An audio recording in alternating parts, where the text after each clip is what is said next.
What's happening, YouTube? Cowboy here, and it's time to bring you my cosplay build of Guts, the Black Swordsman. So if you're familiar with the anime or manga of Berserk, you know that Guts is an amazing character. He's known for just, insane amounts of stamina and strength and ruthlessly just tearing through everybody. Personally, I own the original anime on DVD still, and I have, I think, like 25 volumes of the manga at this point, but Berserk is just awesome in itself, and on top of that, there's actually a lot of lore and architecture and design in Dark Souls that was inspired by stuff in Berserk. So I felt that it was very appropriate to do a cosplay build of the Black Swordsman himself. But looking at how you make the Black Swordsman, obviously first up we have the Raw Greatsword plus 10. Only weapon to use in my opinion. I mean, some people talk about using the Crypt Black Sword if they're going to make a Guts build, but personally I just think it's too short and it's too fat, and if there's one thing anybody who's seen Berserk knows, it's that Guts' sword is known as being, just insanely large and brutal and tears through everything. And on top of that, if you read into the description here, it mentions how, no human was intended to wield a sword of this weight or destructiveness. Only a few famed warriors have ever wielded this great blade before it challenges the very limits of human ability. Personally, I like to think it's a nod to Berserk and the character of Guts himself. Following that, we have a Slumbering Dragon Shield plus 10 on. Now, while we do have this shield on, you are not allowed to use this shield while cosplaying. You can use it to parry, because in reality, Guts would just parry shit with his arm because he's that baller, but you're not allowed to block with it. There's no blocking. Parry with it, or you can put it on your back, but because of the extra stamina generation, I decided to put it on because Guts is known as having, near endless stamina fighting off hordes and hordes of foes.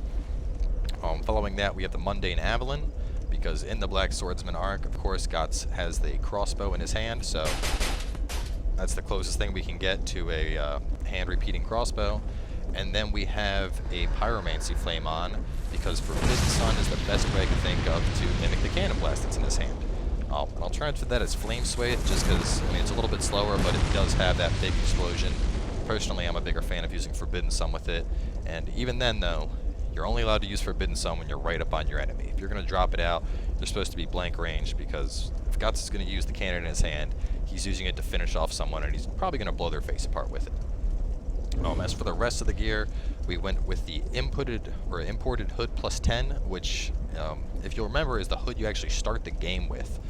So, it was a little bit hard to track one of these down. But, it's the best hood, in my opinion, for the look. It has that full over-the-head type look. It's full black. I think it works really well when you're going for the Black Swordsman look. Of course, the Leywind armor, because Guts pretty much just wears a cloak with some other strappings across it. And we have Drakekeeper Gauntlet and Drakekeeper Boots, because the only areas he really has armored in the Black Swordsman arc are his legs and his arms. And I felt that they were dark, they were black.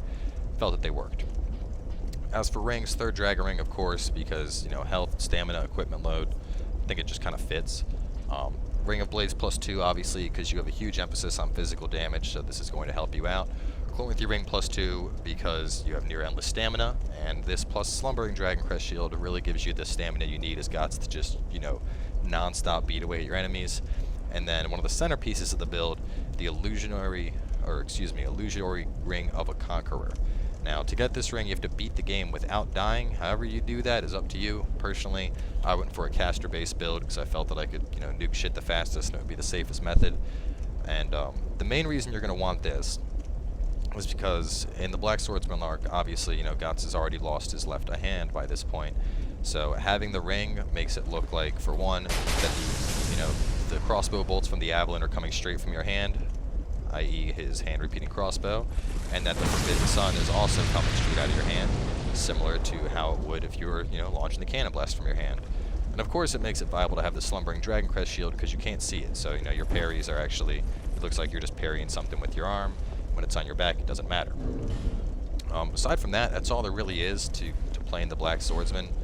I've had a lot of fun with this so far.